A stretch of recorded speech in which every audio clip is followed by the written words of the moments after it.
Ternyata orang tua juga bisa melakukan dosa kepada anak dan dibenci oleh Allah.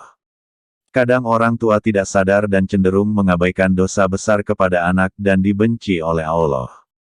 Dosa orang tua pada anak juga sangat dibenci oleh Allah dan para orang tua harus paham. Agar tidak sering melakukan dosa kepada anak. Dosa besar orang tua kepada anak itu sangat dibenci oleh Allah dan sering dianggap sepele oleh para orang tua. Lalu, apa saja dosa besar orang tua kepada anak dan dibenci Allah dan sering dianggap remeh oleh para orang tua?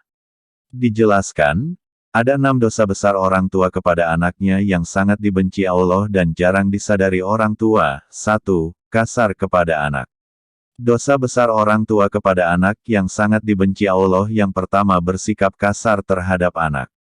Para orang tua jangan sampai memaki anak dengan sebutan buruk dan tidak sesuai dengan nama anak. Hendaknya para orang tua menasehati anak dengan lemah lembut dan penuh kasih sayang. Rasulullah SAW bersabda, sesungguhnya kalian akan dipanggil pada hari kiamat dengan nama-nama kalian dan nama ayah kalian, maka perbaikilah nama kalian. Hari Abu Dawud No. 4297. 2. Pilih kasih terhadap anak. Sikap pilih kasih yang dilakukan orang tua kepada anak termasuk dosa besar yang sangat dibenci Allah. Para orang tua jangan sampai bersikap baik hanya kepada salah satu anak saja. Sedangkan anak lainnya terabaikan. Dalam hadis sahih yang diriwayatkan oleh Imam Muslim dijelaskan bahwa, Nu'man bin Bashir pernah bercerita. Ayahku menginfakkan sebagian hartanya untukku. Ibuku Amrah binti Rawahah kemudian berkata saya tidak suka engkau melakukan hal itu sehingga menemui Rasulullah. Ayahku kemudian berangkat menemui Rasulullah SAW sebagai saksi atas sedekah yang diberikan kepadaku. Rasulullah berkata kepadanya, apakah engkau melakukan hal ini kepada seluruh anak-anakmu? Ia berkata, tidak. Rasulullah SAW berkata, bertakwalah kepada Allah dan berlaku adillah kepada anak-anakmu.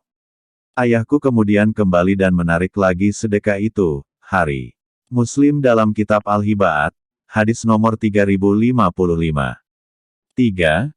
Membanding-bandingkan anak. Kebiasaan orang tua terhadap anaknya yang dianggap sepele padahal itu termasuk dosa besar dan sangat dibenci Allah. Para orang tua sering membanding-bandingkan anaknya.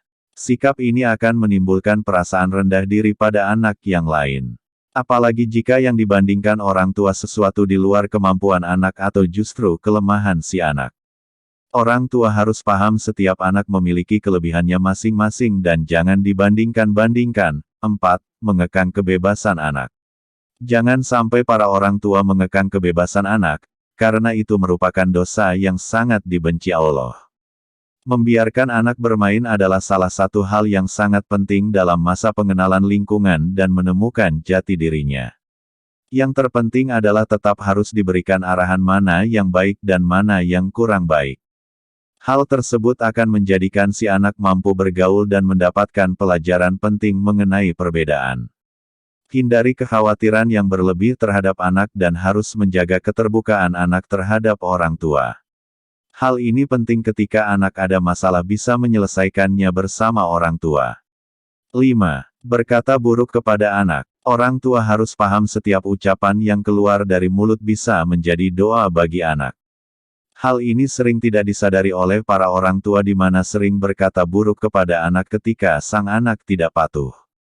Abu Hurairah berkata, Rasulullah SAW bersabda, ada 3 doa yang dikabulkan, doa orang yang dianiaya, doa musafir, doa keburukan orang tua atas anaknya.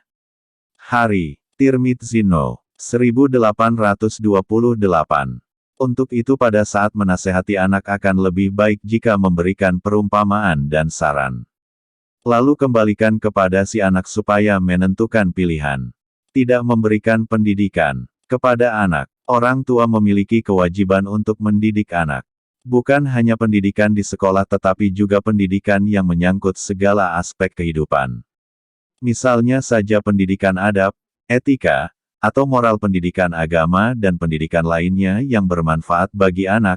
Jika orang tua mengabaikan pendidikan kepada anak, maka bisa dikatakan anak tersebut layaknya anak yatim padahal masih mempunyai kedua orang tua. Bekal pendidikan penting diberikan kepada anak untuk bekal di masa depan baik dunia maupun akhirat. Rasulullah SAW bersabda, ajarilah anak-anakmu sholat saat mereka berusia 7 tahun, dan pukullah mereka bila tidak melaksanakan sholat pada usia 10 tahun. Hari, Tirmidzi No. 372. Para orang tua hendaknya menghindari semua itu agar keluarga bisa menjadi keluarga yang bahagia dan penuh dengan berkah dari Allah.